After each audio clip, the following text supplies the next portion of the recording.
Okay, and I think we're live. Hey, welcome everybody to this award ceremony. We are here with Nassim Haramein. There are a lot of people here, so you can see Nassim there, one of the cells here on Zoom. This is an award ceremony. We are presenting Nassim Haramein with our Humanities Team Unified Science Award today during this hour-long program. This is unscripted, so we're coming to you live.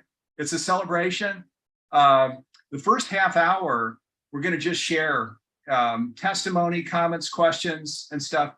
And this is kind of a private first half hour. So the people that are on the screen are our country coordinators and country contacts from all over the world. We're presenting Nassim Haramein with our Humanities Team Unified. Okay, sorry about that. When you do something live, get ready for little technical glitches. So Jim Gray and Garth Catterall are holding down our production here. And thank you guys for having the courage to do a live program like this.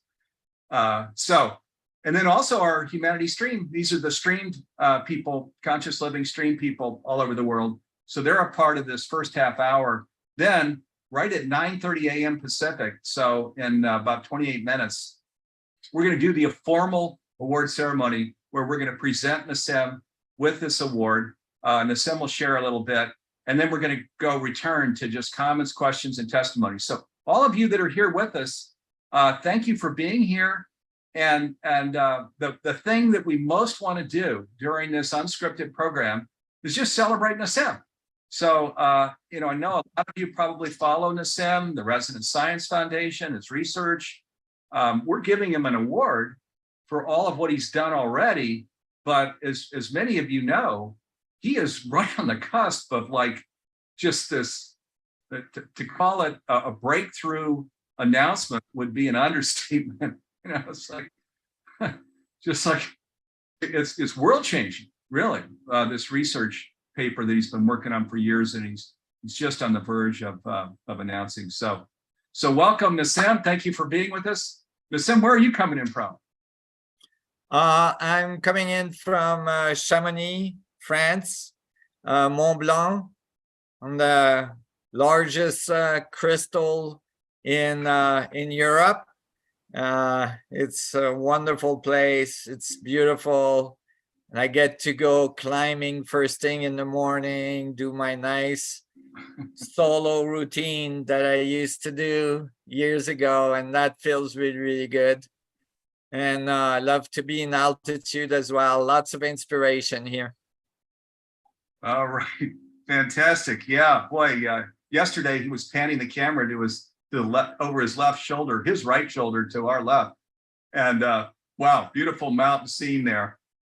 So lucky Nassim. Yeah. So gosh, where do we start here? When we were in the green room, Nanette Kennedy was on with us. She's one of our team that's here now, sharing where we first met Nassim was 14 years ago in Boulder, downtown Boulder. He was with Barbara Marx Hubbard, and they were doing a presentation at the Boulder Library.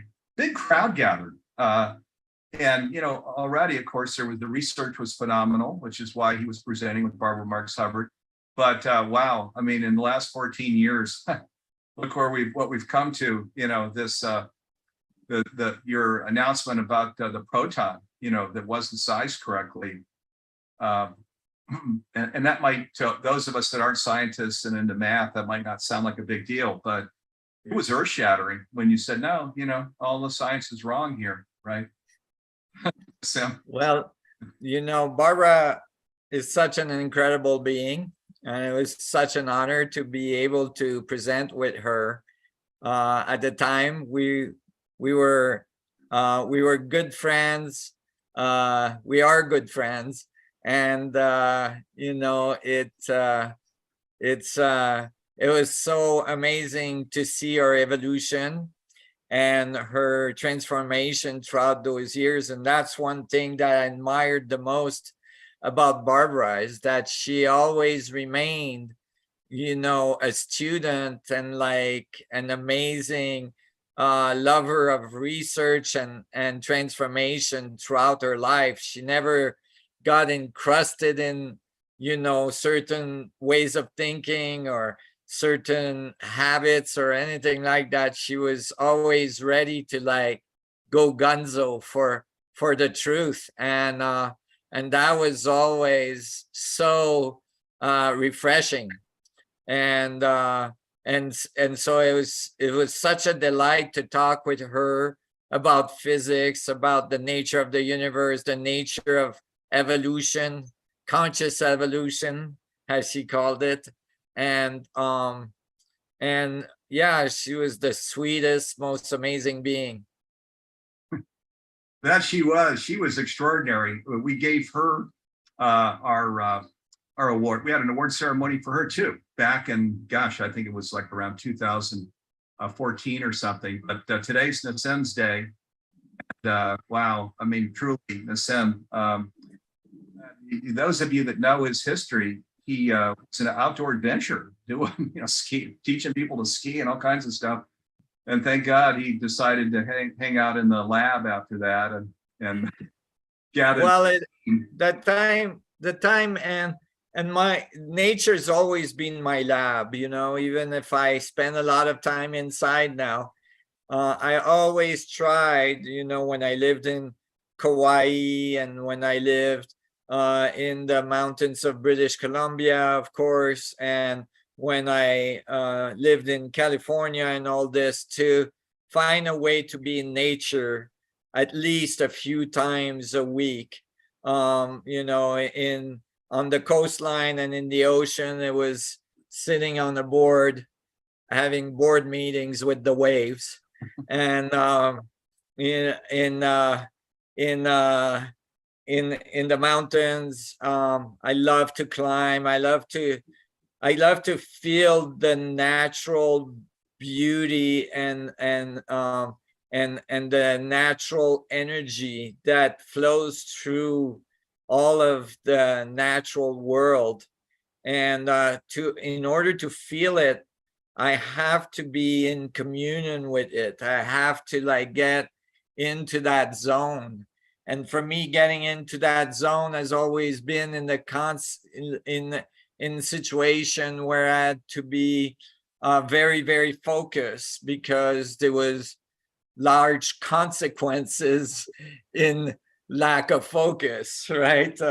Solo climbing, the error margin is very, very small, and surfing big waves in Hawaii, the error margin is very small as well. And so that level of focus and feeling of like being in resonance and in synchronicity with nature would transpose in the lab to like the excitement of describing those mechanics of nature in those equations, and in the understanding on how actually this whole works, like the mechanics of it. So on one side experiencing the mechanics, and on the other side describing them and exploring them and getting deeper into it, and kind of in the middle going deeper and deeper within myself as a result, because those mechanics that are on the outside and the mechanics that I did in the lab and all this as well are the mechanics that runs my body, that runs my consciousness, that does everything that I'm able to experience. And so it's like this feeling of being the event horizon between the outside and the inside, and describing this actually is the basis of the math that I'm writing right now. And I want to say as well that like many things I came up with, for instance, 30 years ago when I lived in my van for 5 years, and I actually came up with most of the physics when it was heuristic, because I didn't have all the equations. I had some of them, but I was seeing the picture from deduction and from reasoning and from observation of nature and so on. I was seeing the geometry. I really didn't do it on purpose. That when I start to write hardcore analytical physics, it actually all came out to what I thought it would come out to. I really didn't do it that way. It's not like I wrote the math trying to prove a point. I just let the math lead me where it led me, but as well, with an understanding like, okay, these are the mechanics I think it should be, right? Does the math work out?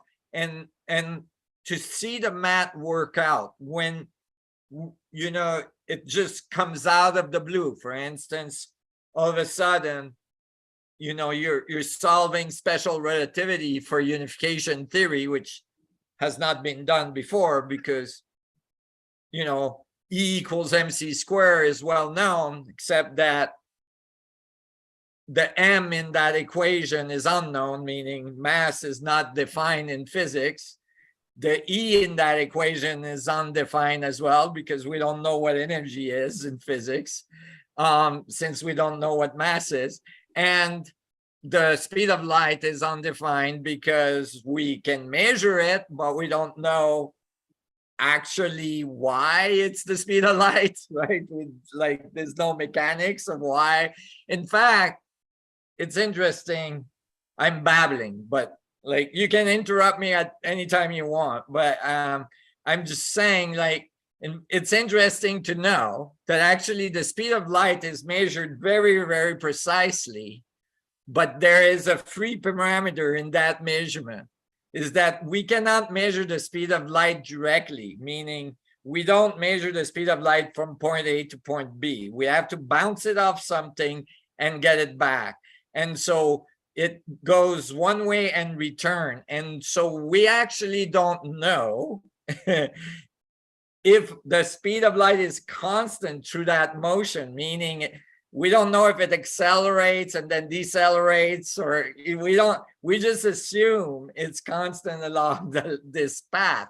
And so it's another story, but meaning it's not completely analytical. In any case, this is you can't imagine, and it's really hard for me to describe what happens in me when 30 years after having a conceptual understanding of the structure of space-time, the equations feed it right back to me naturally without me trying, and all of a sudden I go, oh my God, that's why I thought that. For instance, one example is that 30 years ago in my van, I figured out by logic and by deduction and by a lot of studies, including Buckminster Fuller, to what the geometry of space should be, including ancient civilization, by the way, what the geometry of space should be. And I came up with this geometric understanding, this geometric structure that I figured had to be the balance point between the electromagnetic field and the gravitational field, that produce an equilibrium, a perfect equilibrium, that would generate a boundary. First event horizon would be the fundamental pixel of space-time. And I had no way of supporting it analytically in my equations. I had some equations, but it was not conclusive. And 30 years later, I'm writing equations, and then I'm realizing there's a factor of 2 that's between relativistic equation and quantum physics. That is, if you take the solution to Einstein field equations that produce black holes, and you put the Planck mass in it, which is it's the smallest oscillation of the quantum world, and you put that in Einstein field equation, you find that the black hole at the quantum level is twice its length, like it's twice the Planck length. So there's a discrepancy of 2, a factor of 2 in between relativistic equation and quantum physics. And it has deep meaning, although it's just a 2. But what happens is that when you solve Einstein field equation with the holographic mass solution that I give to give the correct proton radius, which is now the co-data value, so it's the accepted value, you end up counting the number of Plancks inside ratio to the number of Plancks on the surface, like the number of oscillation, little spherical oscillation inside the system to the outside, and you get 64 over 64 gives 1. Basically, you get the fundamental pixel of space-time because it has no entropy. It's exchanging information between the inside and the outside with 100% efficiency. And so it's the only ratio like that you can get from all scales in the universe. So it is the fundamental pixel, and that when you put it together, when you do the math, the only thing you can end up with is that geometric structure I came up in my van like 30 years earlier. And it's like, your brain just splatters all over the walls and you go, what the hell just happened? And, and it just like all of a sudden you get a deeper level of awareness of existence, like within yourself, but as well within the environment around you. And you start to feel the link up because it's cognitive understanding of that link up. It's like you log on to the net, and then I'd be basically levitating out of my office, like for like days. And it's like, oh, Nassim is on a pink cloud again.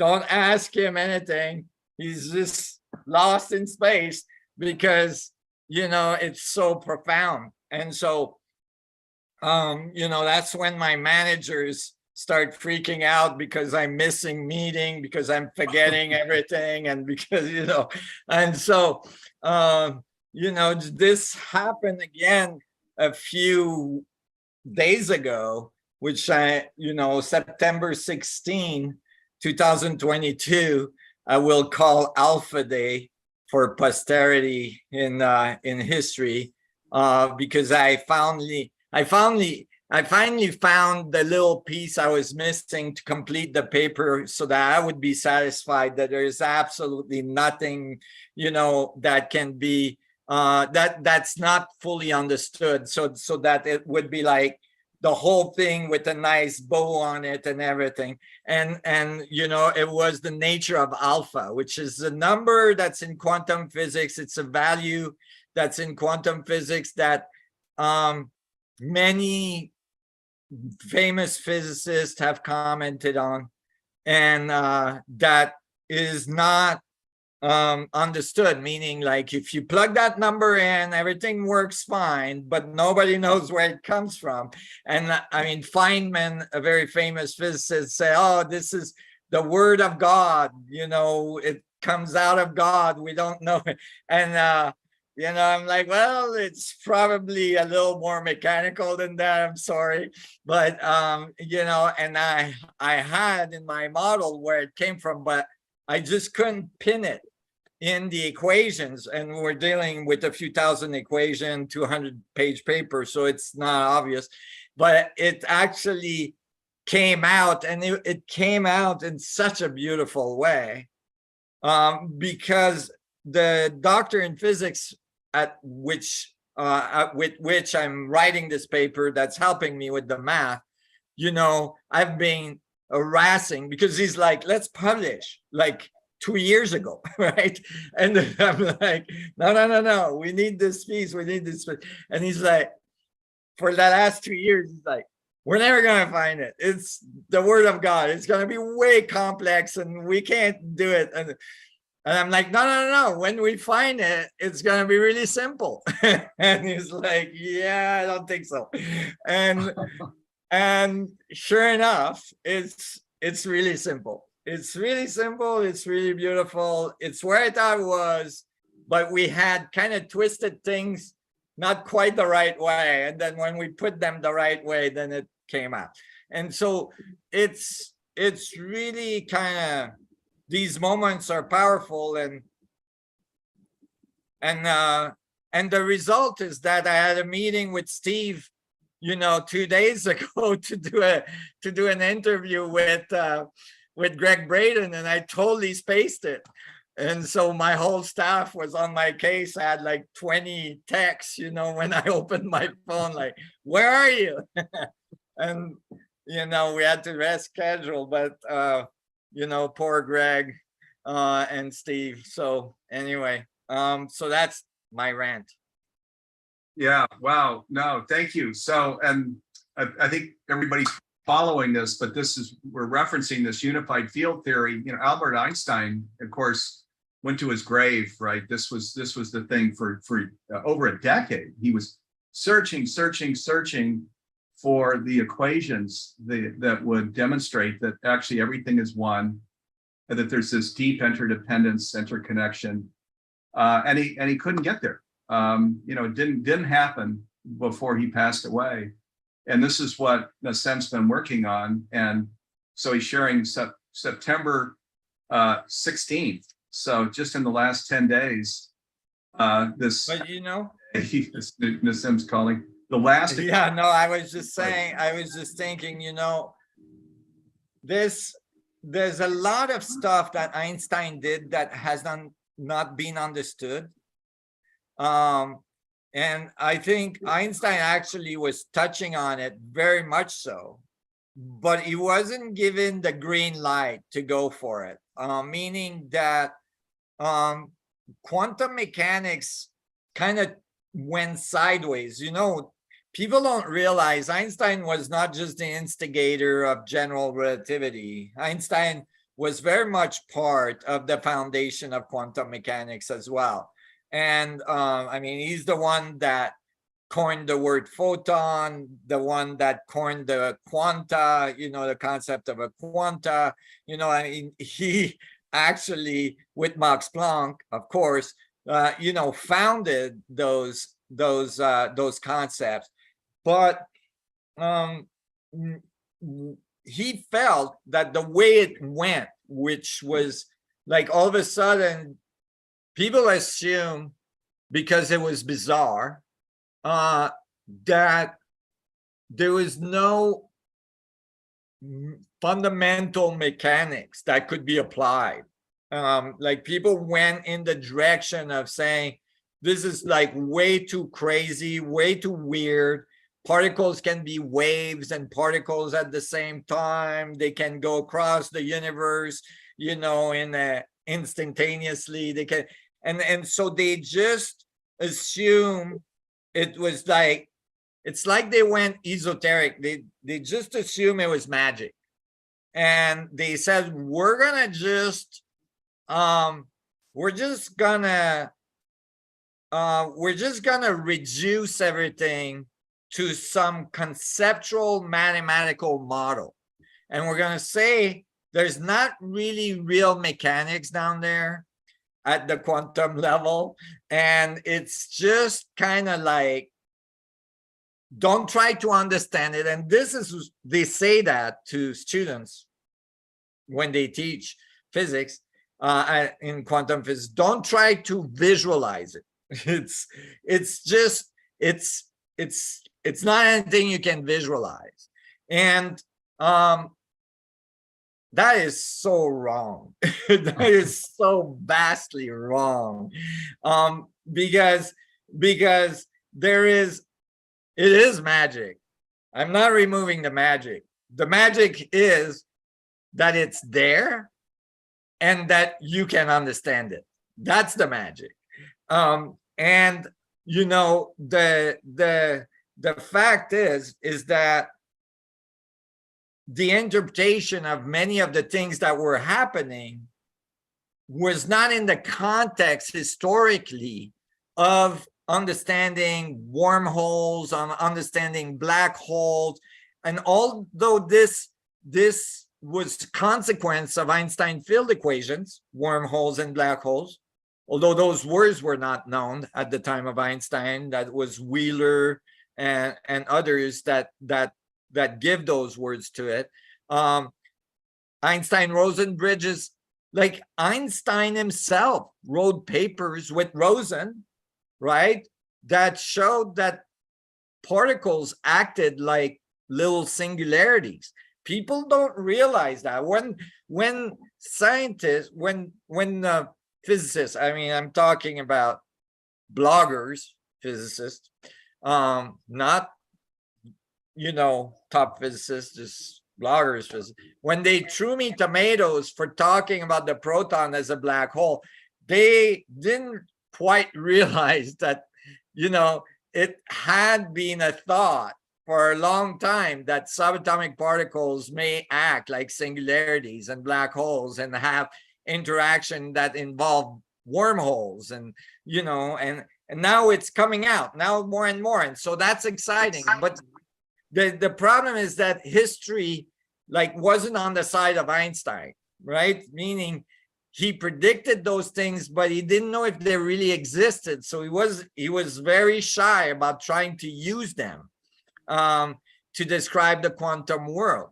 But all of a sudden, entanglement, for instance, the fact that particles can be in contact at a distance instantaneously, starts to make sense if you realize they're connected through wormholes, which all of a sudden, wormholes come from Einstein field equation, not from quantum physics. So you're bringing classical world into quantum physics. If you realize those little particles are mini black holes, then you have a whole different context to this. And now what appears magical starts to make sense, right? You start to understand the principles. Oh, the structure of space-time is like a network.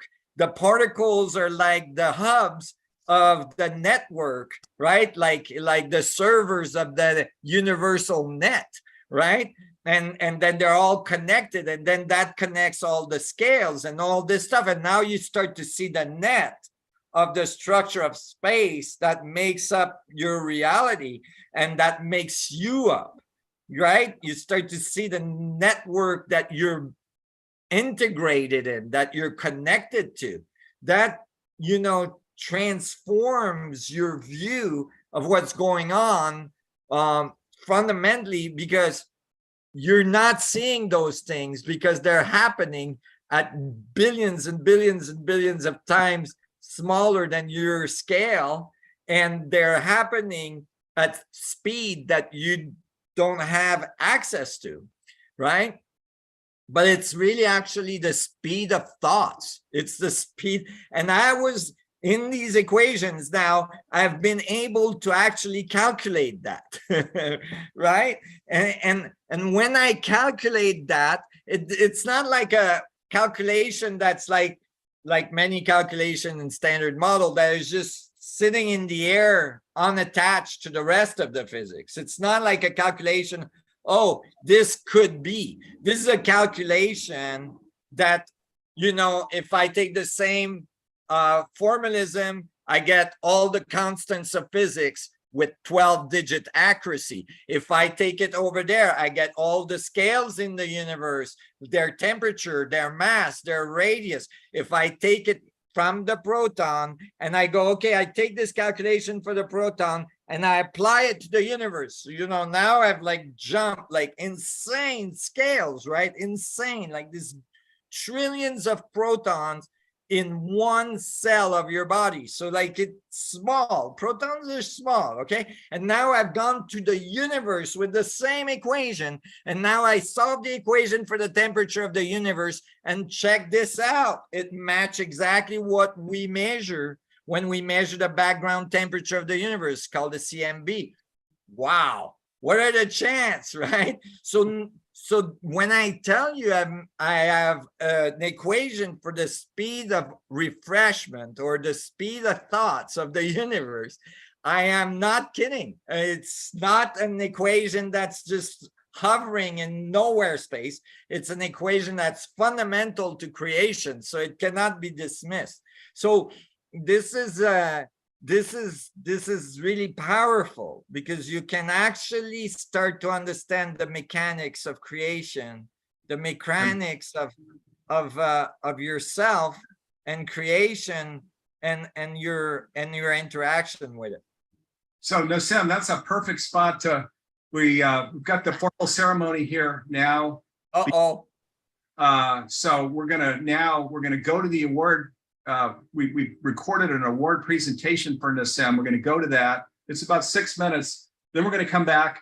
Nassim will share a little more. And then Nassim, if you like the idea, we can open up the floor to just comments and testimonies and questions and things, because we have 28 more minutes here during this program. Thank you for, I mean, I could feel your excitement for, like, wow, it's figured out. We know how the universe works. We're holding the roadmap, to the universe, which is like, wow, that's incredibly exciting. Okay, here we go to the ceremony, and then we'll be right back. We're just going to watch a short six-minute presentation here. We are honored to be here with Nassim Haramein today. He is making enormous contributions to our collective understandings based on science. For this, Humanities Team is giving him our 2022 Unified Science Award. We are formally beginning our award ceremony now. Theoretical physicist Nassim Haramein does not fit into the neat mold we normally imagine when we think of a scientist, neither professionally nor philosophically. Rather than working in a government or university-funded lab, he operates his own privately funded state-of-the-art laboratory with a team of other scientists and engineers conducting research and experiments based on Nassim's discoveries and insights into the workings of the physical world. Perhaps the most notable difference between Nassim and the average scientist of today is that Nassim begins his experiments with a foundational awareness of the unity or oneness of all things. We believe this foundation of unity and oneness has guided Nassim forward on his non-traditional path without the breadth of resources available to the typical scientist, leading him to be the first to correctly predict that the size of the proton was 4% smaller than current measurements taken at the time had shown. 4% may not sound like a margin to those of us who aren't quantum physicists, seeming like perhaps the difference between getting an A or an A- on a test. But 4% in quantum physics, which uses measurement increments of more than a dozen digits, is more like the difference between getting an A+ and an F. In other words, an entire world of difference. When Nassim's equations and insights led him unexpectedly to this startling 4% conclusion, he assumed there had to be a fault in his math. So he checked it and rechecked it, wanting to be absolutely sure before he shared his earth-shattering theory with anyone else. Everything else in the theory matched observations of photons perfectly. As Nassim himself likes to share, the overall alignment was just too good for this one piece to be wrong. So, in 2013, boldly and in the face of intense public scrutiny, he published his seminal paper, Quantum Gravity and the Holographic Mass, in the peer-reviewed journal Physical Review and Research International.